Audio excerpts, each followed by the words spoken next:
Hello friends नमस्कार। जय जगन्नाथ। प्रभु जगन्नाथ आपणकर सब मनस्कामना पूर्ण करंतु। तो आज रेसिपी हूँ चिंगुड़ी पोई घांट। ये चिंगुड़ी पोई घांट मुझे प्रस्तुत करी तो आपण मानक गोटे छोटिया वीडियो।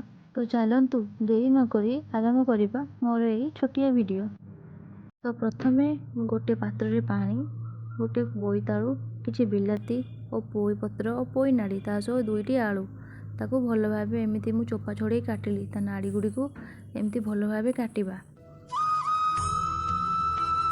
तापरे मु बोईतालु को एमती पीस पीस कर छोट छोट पीस रे काटी ताको पानी रे पकेई देली और सबू बोईतालु को मु एमती करी काटी पकेइली। तापरे ताको भल भाव धोईकी गोटे अलगा पात्र रे ताको रखिली। तो एमती भल भाव धोई सारा पर ताको मु गोटे कढ़ई रे किछि पानी किछि लूण छिंची देली। तापरे मु ताको भल भाव रे कवर करी सिझिबा लागि छाड़ी देली।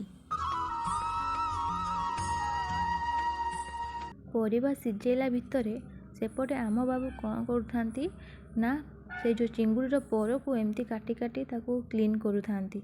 माछ काटिला बेले पाउंस व्यवहार करबा बहुत भल। एहा द्वारा हाथ कटिबार चांस बहुत कम थाए। आम बाबू गोटे बड़ माछ भी आनिथिले किंतु से बड़ माछर ना कौन मते जणा नाही। और से माछ को एमती पीस पीस करी काटिले, काटिकी ताको रखिले। मते माछ काटी आसेनी बोली जेतेबेले भी माछ आसे तो बाबू ही काटंती। तापरे मुंड को एमती दुई गोड़ कले। दुई गोड़ करबा द्वारा से बहुत शीघ्र ही होई थाए माछटी। तापरे बाबू आसी से माछ को भल से क्लीन कले। जेतिकी भी पाउंस लागिथिला तो एमती झाड़ी देकी सफा कले। तापरे चिंगुड़ी की मध्य भी से सफा कले। सफा करिकी ताको रखिदेले। तापरे से चिंगुड़ी रे किछि लूण और किछि हळदी को एमती ऐड करबा। ऐड करिकी ताको भल भाव रे एमती गोळेकी किछि समय पय रखिदबा। हळदी और लूण गोळेबा द्वारा माछटी एते शीघ्र पची न थाए। माछरे भी मध्य ठीक सेही परी लूण और किछि हळदी को एमती ऐड करी ताको भी गोळेकी रखिदबा। जदि आपण हाथ रे गोळौ थांती तो सावधान सह गोळौथिबे काहेकि ना माछ जे कंटा थाए हाथ रे पसिबार चांस थाए।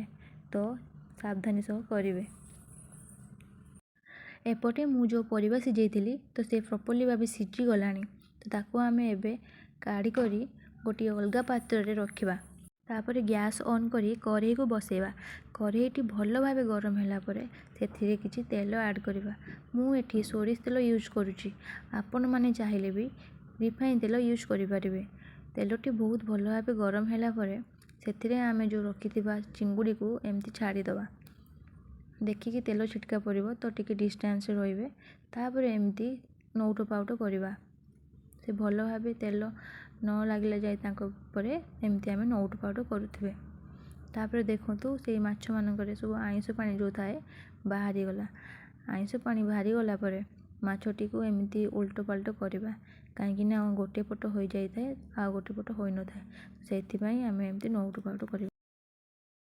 देखंतु आम चिंगुड़ी रेडी हो गला। भल भाव मु ताको भाजी नेली। तापरे माछ को मध्य आमे सेम प्रणाली रे भाजीबा। तेल पूरा गरम होला परे ही आमे माछ को छाड़िबा। जदि तेल गरम न होय थाए आ आमे माछ को छाड़ी दियंती तो एहा फल रे माछ गुडी को भांगी जाई थाए और उल्टेबा भी बहुत असंभव होई थाए। तो सेति पई तेल पूरा गरम होला परे ही आमे माछ को छाड़िबा। एहा द्वारा माछटी बहुत भल भाव उल्टिबो एवं भांगिबो मध्य नाही। मझिरे मझिरे आम बाबू आसी मते हेल्प कर दे जांती। तो देखंतु माछ भजा सरी गला। तापरे सेकंड राउंड मु स्टार्ट करि देली।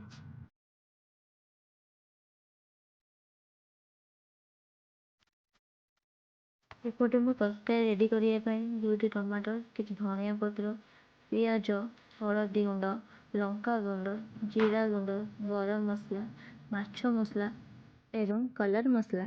जेहेतु मो ग्राइंडर टी खराब हो जाइए मु तो मिक्स करि परिबिनी सेति पई मार्केट रू दुईटी अदा रसुण पेस्ट नहीं आसीची।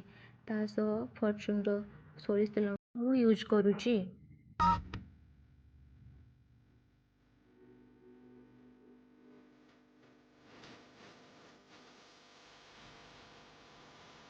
तेल बहुत भल भाव गरम हो सारी से आम कि जीरा और पियाज को छाड़िबा। तापरे खुसुणी माध्यम ଆମେ ପିଆଜକୁ ଏମିତି ଓଲଟ ପାଲଟ କରିବା। ତାପରେ ଆମେ କିଛି ଲୁଣ ଆଡ଼୍ କରିବା। ଲୁଣ ଆଡ଼୍ କରିବା ଦ୍ୱାରା ପିଆଜଟି ବହୁତ ଶୀଘ୍ର ହୋଇଥାଏ। ପିଆଜର କଲର୍ ବ୍ରାଉନ୍ ନ ହେବା ଯାଏ ତାକୁ ଏମିତି ଓଲଟ ପାଲଟ କରିବା। ଦେଖନ୍ତୁ ପିଆଜର କଲର୍ ଚେଞ୍ଜ ହୋଇଗଲାଣି। ତ ସେଥିରେ ଆମେ ଅଦା ରସୁଣ ପେଷ୍ଟକୁ ଆଡ଼୍ କରିବା।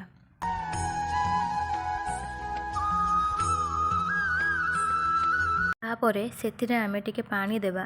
ପାଣି ଦେଇ ସାରି ତାକୁ କିଛି ସମୟ ଫୁଟିବା ଲାଗି ଛାଡ଼ିଦେବା। ପାଣିଟି ଫୁଟି ସାରିଲା ପରେ ସେଥିରେ ଟିକେ ହଳଦୀ, 1 ଚାମଚ ଲଙ୍କା ଗୁଣ୍ଡ, ଯେହେତୁ ମୁଁ କମ୍ ରାଗ ଖାଏ ସେଥିପାଇଁ ମୁଁ 1 ଚାମଚ ହିଁ ପକାଇଛି, 1 ଚାମଚ ଜିରା ପାଉଡ଼ର, 1 ଚାମଚ ଗରମ ମସଲା। ତାପରେ କିଛି ପାଣି ଦେଇ ତାକୁ ଆମେ ଏମିତି ଭଲ ଭାବେ ମିକ୍ସ କରିବା। ମିକ୍ସ କଲା ପରେ ତାକୁ 5 ମିନିଟ୍ ପାଇଁ ଛାଡ଼ିଦେବା। 5 ମିନିଟ୍ ପରେ କାଟିକି ରଖିଥିବା ଟମାଟରକୁ ସେ ମସଲାରେ ପକାଇ ତାକୁ ଏମିତି ଭଲ ଭାବେ କଷିବା।